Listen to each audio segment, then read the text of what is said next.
Bienvenue sur Caméléon. Je suis Anaïs, coach pour trentenaires hypersensibles.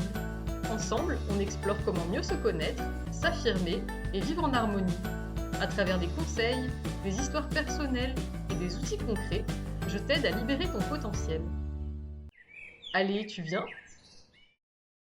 On est meilleurs amis depuis l'enfance. Oui. Ça dure depuis maintenant plus de 30 ans. Ah oui. Ouais, hein. Ce que j'aimerais dire en tout cas, c'est que bien souvent, avec Edel, on refait le monde. Ouais, c'est vrai. Et on adore le développement personnel aussi. C'est vrai aussi.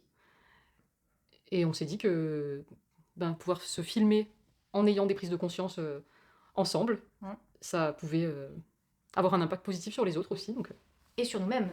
et sur nous-mêmes. Effectivement. Nous avons avec nous une coach en développement personnel. Alors, est-ce que tu te présentes comme telle Oui. On te présente comme telle. Très bien. On me Donc, je présente. t'appellerai madame. Voilà, très bien, je t'appellerai madame. Voilà, et moi je me présente en tant que rien du tout.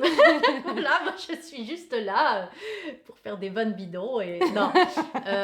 Quand même. Effectivement, à la base je suis masseur kinésithérapeute, mais on va pas du tout parler de ça.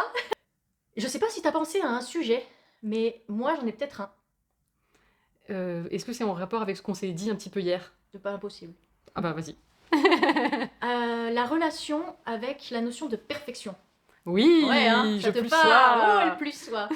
Ouais, je pense que ça va parler à tout le monde. Qu'est-ce que t'en penses ? La perfection, c'est quand même quelque chose qui me colle à la peau et où j'ai envie d'essayer de donner le meilleur et donc de me rapprocher de la perfection. Et donc bien souvent, ça se transforme en procrastination, de repousser à plus tard plutôt que de sortir un produit qui n'est pas parfait ou de faire quelque chose qui n'est pas...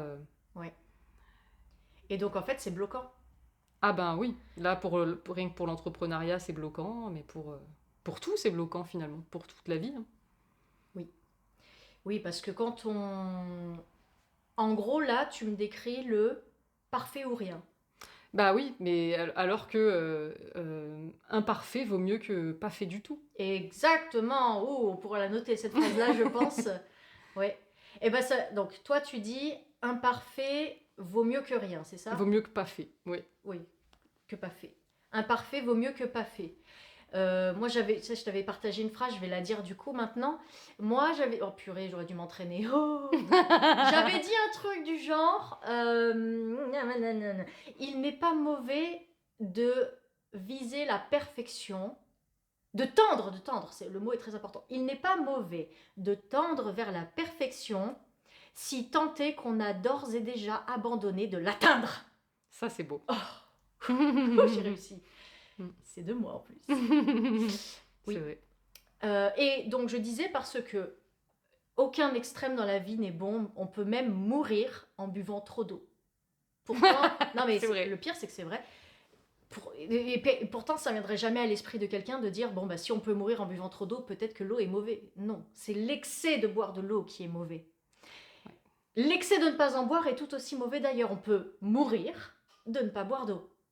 Non, mais il y avait un résident dont je m'occupais à l'époque qui est devenu handicapé. Et il me disait tout le temps, Anaïs, dans la vie, j'ai retenu une chose, c'est qu'il faut user de tout, mais n'abuser de rien. Ah, j'aime bien.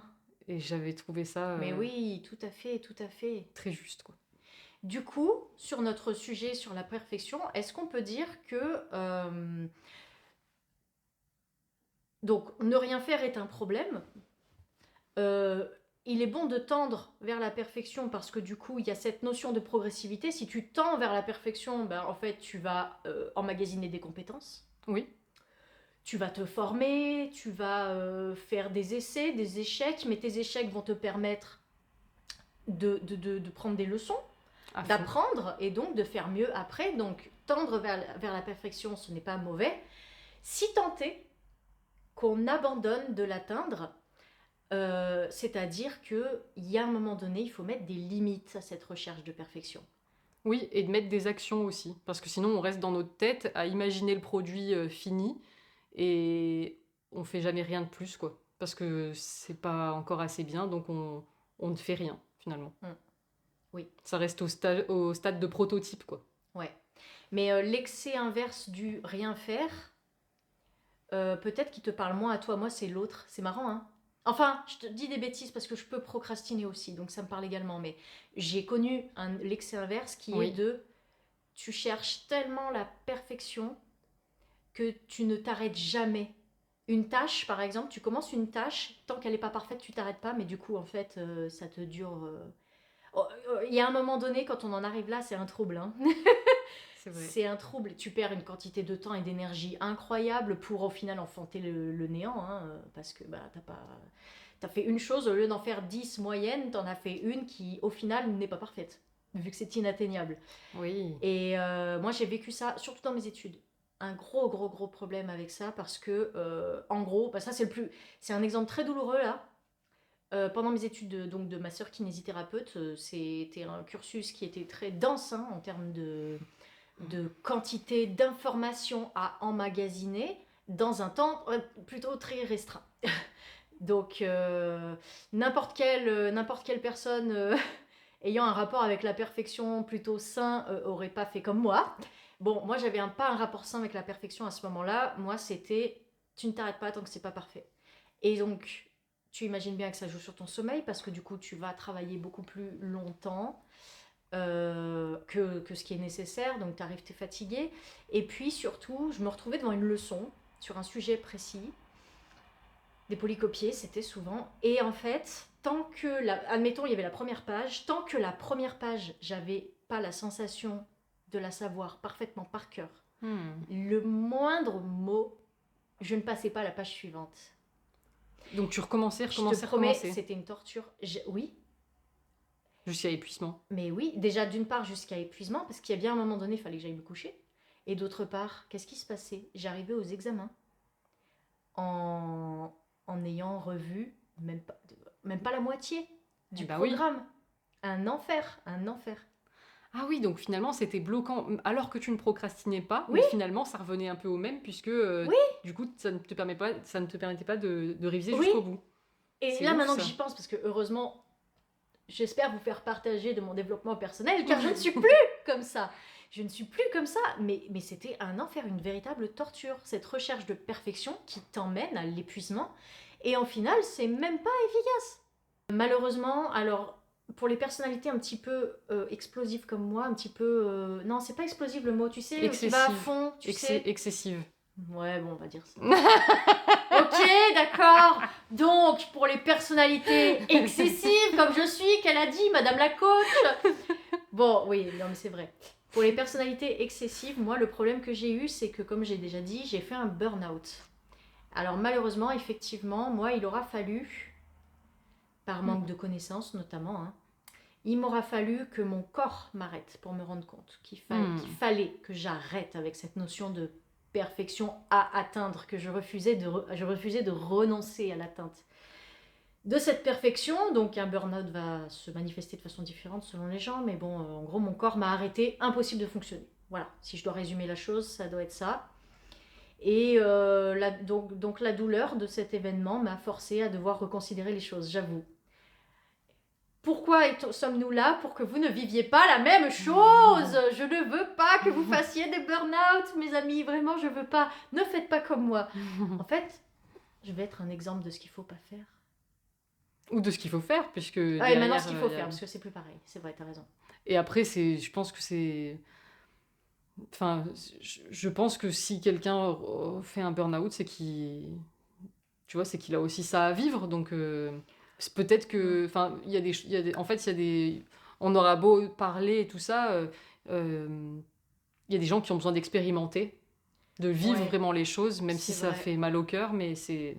C'est vrai, alors je peux être en partie d'accord avec toi, et en partie non, parce que moi je sais que là où je suis un peu amère, et c'est aussi pour ça que j'ai à cœur de m'exprimer auprès de gens qui auront des oreilles pour entendre, si je puis dire, c'est que avant de faire le burn-out, j'ai cherché, je suis allée voir des médecins, parce qu'il y avait des symptômes. Un burn-out, vous ne le faites pas du jour au lendemain. C'est quelque chose qui s'installe dans la vie, semaine après semaine, mois après mois et année après année. Moi, ça faisait plusieurs années que je le couvais, ce burn-out. Et donc, il y a des symptômes. Des symptômes, insomnie Voilà, des troubles du sommeil, des troubles de l'attention, problèmes de mémoire. Mais honnêtement, tu penses avec le recul que si des gens t'avaient alerté de la prévention, tu vois, sur genre c'est un burn-out, attention, il y a des risques de burn-out, est-ce que toi, tu te serais dit, parce qu'il y en a beaucoup qui disent, mais moi non, moi ça peut pas m'arriver. C'est vrai ce que tu dis, mais pour le coup, j'ai vraiment cherché. Hein. Je suis allée voir des médecins qui m'ont rien trouvé. Alors oui, on m'a fait des IRM cérébrales, etc. Et ils m'ont rien trouvé, certes. Mais j'ai même eu des psychologues, enfin d'autres du coup. J'ai eu quoi? J'ai fait magnétiseur, radiesthésiste, qu'est-ce que j'ai fait je m'en souviens plus, j'en ai fait plein des trucs comme ça. Hein. J'ai autant, et en plus, j'ai autant cherché dans ce qu'on va appeler médecine traditionnelle, thérapie traditionnelle, que du côté un peu plus, c'est quoi le terme déjà? Ésotérique? Non. Ça peut, mais c'est pas forcément. Truc parallèle en tout cas. Et réflexologie plantaire et tout.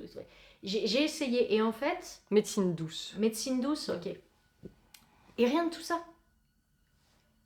Et rien de tout ça, et même des médecins n'ont pas eu cet éclair de lucidité de me dire que j'étais sur le chemin du burn-out.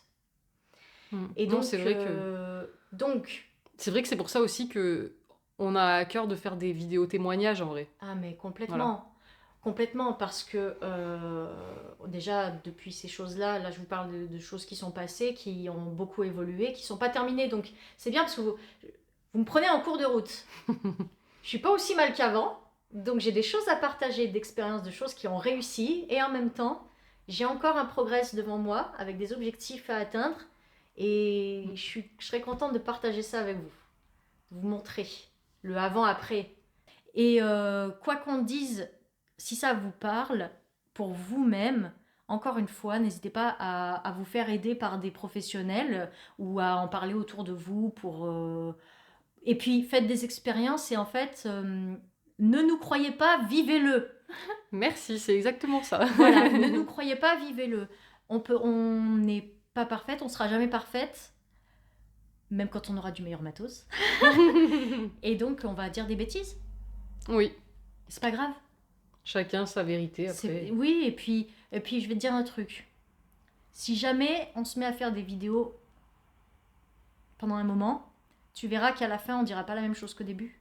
Non, c'est pas possible. Sur certains sujets, en tout cas. Non, ça évolue continuellement. Ben oui. Donc, on tend vers la perfection, mais on abandonne de l'atteindre. Oui. Parfait. Merci en tout cas, Edel. Merci à toi, Naïs.